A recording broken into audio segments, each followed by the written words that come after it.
کیا شاگرد اچھا لگتا ہے استاد کی تعلیم کو ڈسکس کرتا؟ وہ کبھی ڈسکس کرے تو استاد کو یہ اچھا لگے گا؟ یہ آپ کسی بھی مہذب معاشرے میں کبھی یہ کام کر کے دیکھیں، یہ تکلیف کا باعث ہے۔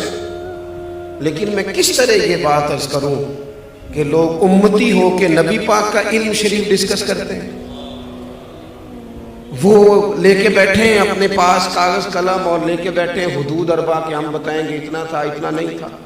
یہ شکوک پیدا کیے گئے، شکوک کمزور کرنے کی کوشش کی گئی تاکہ کسی طریقے سے جتنی چیزیں آج دنیا میں لانچ کی گئی ہیں یہ صرف شکوک پیدا کرنے کے لیے، تاکہ خالی ذہن لوگوں کے دلوں میں، آپ مانے نہ مانے، میں جتنے لوگوں سے ملتا ہوں میں تجربے سے کہہ سکتا ہوں کہ ایک بڑا طبقہ ایسا ہے جسے صرف مشکوک بنایا گیا ہے، جسے صرف ڈسٹرب کیا گیا ہے ذہنی طور پر۔ وہ لوگ جو بڑے محبت سے، بڑے شوق سے کوئی درود شریف پڑھ رہے تھے، انہیں آگے کہا گیا یہ والا تو پڑھنا ہی نہیں چاہیے، وہ کب سے پڑھ رہا تھا، مشکوک کرنے کی سازش کی گئی۔ اسی طرح سے ایک بندہ مرزا غلام قادیانی، اچھا اعلیٰ حضرت نے جہاں بھی لکھا ہے غلام احمد قادیانی نے لکھا، مرزا غلام قادیانی بس، اس کو تیار کیا گیا۔ آپ دیکھیں کہ ایسا بیوقوف آدمی لانچ کیا گیا مارکیٹ میں، وہ آیا پہلے سادھو بن کے، وہ ہم دم کرانے بھی تو جس کے مرضی پاس چلے جاتے ہیں نا، یہ بھی کوئی کرائیٹیریا نہیں جی، یعنی وہ بابا جی سادے ہیں جی، کیوں سادے ہیں؟ کہتے ہیں نہائے نہیں مہینہ ہو گیا۔ میں نے کہا سادہ ہونا اور گندا ہونا ان میں فرق ہے۔ سادہ تو وہ شخص ہوتا ہے جس کو کوئی مہنگے کپڑوں کا شوق نہ ہو، کوئی مطلب اسے پروٹوکول کا شوق نہ ہو۔ سادگی کا کیا مطلب ہے کہ بندہ منہ نہ دھوئے؟ یہ کہاں کی سادگی ہے؟ تو پہلے کبھی وہ سادھو بن کے آیا، کبھی کچھ بن کے آیا، پھر اس نے نا چونکہ باقاعدہ وظیفہ خور تھا، اس نے پھر عجیب و غریب دعوے شروع کیے۔ اس نے کہا معاذ اللہ میں نبی ہوں، اور آپ کو بتاؤں یہ علماء کے لیے بات انوکھی نہیں تھی، چونکہ رسول کریم نے فرما دیا تھا، محبوب نے پہلے ہی سمجھا دیا تھا، فرمایا 30 جھوٹے لوگ ہوں گے جو دعوی نبوت کریں گے، اور 2 تو حضور کے ظاہری زمانے میں ہی آ گئے، ظاہری زمانے میں آ گئے۔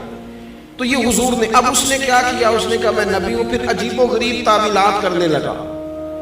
وہ لوگ ڈھونڈ کے لاتے ہیں نا چیزیں اپنی مرضی کی، آپ جس کے پاس بھی جائیں وہ دلیل رکھتا ہے،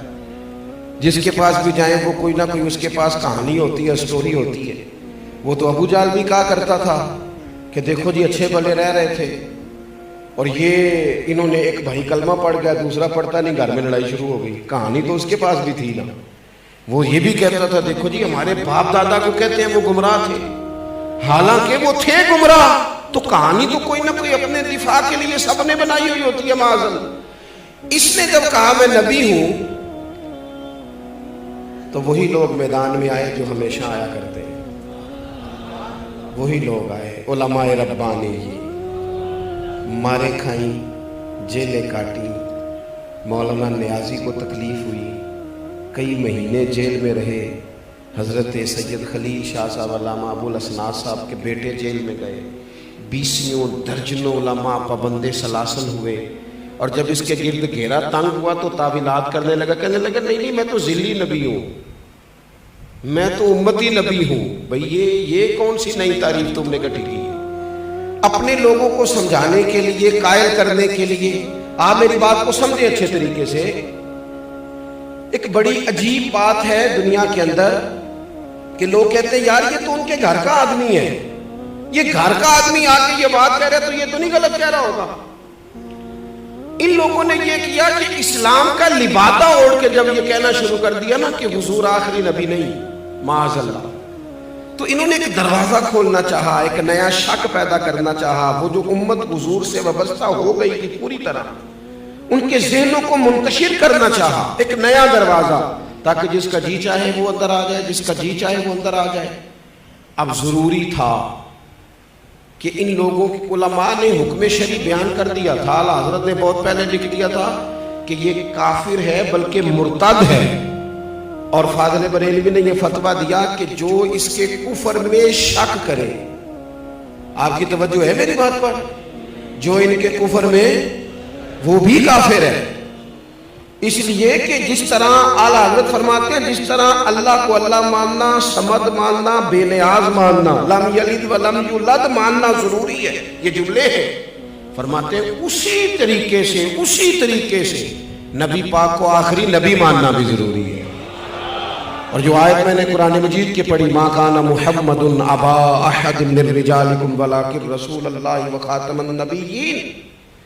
فرمایا محمد صلی اللہ تعالی علیہ وسلم مردوں میں سے کسی کے باپ نہیں، ہاں وہ اللہ کے رسول ہیں اور نبیوں میں سب سے آخری ہیں۔ اور آپ کو درجنوں اور سینکڑوں احادیث ملے گی، کسی میں وضاحت کے ساتھ اور کسی میں کنایے کے ساتھ، اور حضور نے نا باریک کر کے مسئلہ ختم نبوت بیان کیا، کہیں شک نہ پیدا ہو جائے، باریک کر کے کسی جگہ شک نہ پیدا ہو، یعنی ذرا بھی گنجائش نہیں دی، ذرا بھی۔ فرمایا میرے بعد اگر نبی ہوتے تو عمر بن خطاب ہوتے، اور ساتھ ہی فرما دیا ہوں میں آخری نبی، میرے بعد ہوگا کوئی بھی نہیں۔ یہاں تک بھی اگر بات ہو جاتی تو سمجھ میں آتی تھی، لیکن وہ جو اگر کوئی تھوڑی سی گنجائش نکالنا چاہے تو بند کیا وہ دروازہ۔ نبی پاک علیہ السلام نے حضرت مولا علی شیر خدا سے فرمایا تم میرے لیے اسی طرح ہو جس طرح حضرت موسیٰ علیہ السلام کے ساتھ حضرت ہارون علیہ السلام ان کے بھائی تھے، کیونکہ حضرت ہارون بھی نبی تھے، حضرت موسیٰ بھی نبی تھے۔ اب محبوب کریم نے اس دروازے کو فوراً بند کیا۔ یہاں تک بھی بات ہو جاتی تو امت سمجھ جاتی کہ یہ بھائی بھائی کی تمثیل ہے۔ حضور نے ایک اور مقام پہ بھی کہا علی میرے بھائی ہیں دنیا اور آخرت میں، لیکن حضور نے انہیں کہا ہے، انہوں نے نہیں کہا نبی پاک کو کہ بھائی ہیں، انہوں نے جب بھی کہا یا رسول اللہ ہی کہا ہے۔ نبی پاک صلی اللہ تعالیٰ علیہ وآلہ وسلم نے کہا میرے لیے علی اسی طرح ہے جس طرح حضرت موسیٰ کے لیے ہارون تھے، لیکن ساتھ ہی پھر وضاحت کی، فرمایا یہ یاد رکھنا میرے بعد نبی کوئی نہیں۔ یعنی یہاں کوئی آدمی اگر یہ تعویل کرنے کی کوشش بھی کرے کہ دیکھو کیا بیان ہو رہا ہے، تو وضاحت اور درجنوں جگہ پہ محبوب پاک علیہ السلام نے اس کی مکمل وضاحت کی، مکمل۔ اب مرزا قادیانی جب میدان میں آ گیا تو یہ جو ہمارے ہوتے ہیں نا سیاسی زعماء، یہ جو لوگ جو پارٹیاں الیکشن میں آتی ہیں، میرے دادا جی کہا کرتے تھے کہ فیصلہ ہمارے ہیں نا پنجاب میں پنچایت ہوتی ہے، اب تو خیر ختم ہو گیا معاملہ، پنچایتیں ہوتی تھی تو سرپنچ صاحب چودھری صاحب بھی فیصلہ کر دیتے تھے۔ تو دادا جان فرمایا کرتے تھے کہ جو چودھری اور جو سرپنچ الیکشن لڑنے لگتا تھا پھر ہم اس سے فیصلہ نہیں کراتے تھے، اس لیے کہ اس نے دونوں پارٹیوں سے ووٹ لے لیا، وہ کسی کو ناراض کرنے کی کوشش ہے، اس کے ووٹ کم ہو جاتے تھے۔ ہم اس سے فیصلہ نہیں کرایا کرتے تھے، ہم وہ والا سرپنچ ڈھونڈتے تھے کہ جو فیصلہ تو کرے لیکن اس لالچ میں نہ پڑے کہ اگر میں نے فیصلہ کسی کے خلاف کر دیا تو پھر وہ مجھے ووٹ نہیں دے گا۔ سیاسی زعماء کا یہ مسئلہ ہوتا ہے کہ انہوں نے لینے ہوتے ہیں ووٹ، کسی کمیونٹی کو ناراض نہیں کرنا چاہتے، یہ چاہ نہیں رہے تھے کہ ملک کے اندر قادیانیوں کو اقلیت قرار دیا جائے، چاہتے نہیں تھے سیاسی زعماء، الا ماشاءاللہ کچھ اچھے لوگ بھی ہمیشہ ہوتے ہیں، چاہ نہیں رہے تھے۔ پھر علماء کو جدوجہد کرنی پڑی۔ میں چھوٹا ورکر ہوں دین کا، شاید جتنے لوگ کام کر رہے ہیں ان سے سب سے چھوٹا میں ہوں، اور یہ عاجزی کے طور پر نہیں کہتا، میرا یہ حسن ظن ہے کہ میں نے زندگی میں بڑے بڑے مخلص لوگ دیکھے ہیں، جب ان کا کام ہم دیکھتے ہیں تو محسوس ہوتا ہے کہ واقعی ہم لوگ کمزور ہیں، ہمیں بہت کام کرنا چاہیے۔ آج بڑے وسائل ہیں، اپنی بات پہنچانا بڑا آسان ہے، لیکن جب پلٹ کے وہ زمانہ دیکھتے ہیں نا جب یہ مشترکہ تھا، ہندوستان پاکستان حکومت انگریز کی تھی اور قادیانی کے خلاف تحریک چلانی تھی،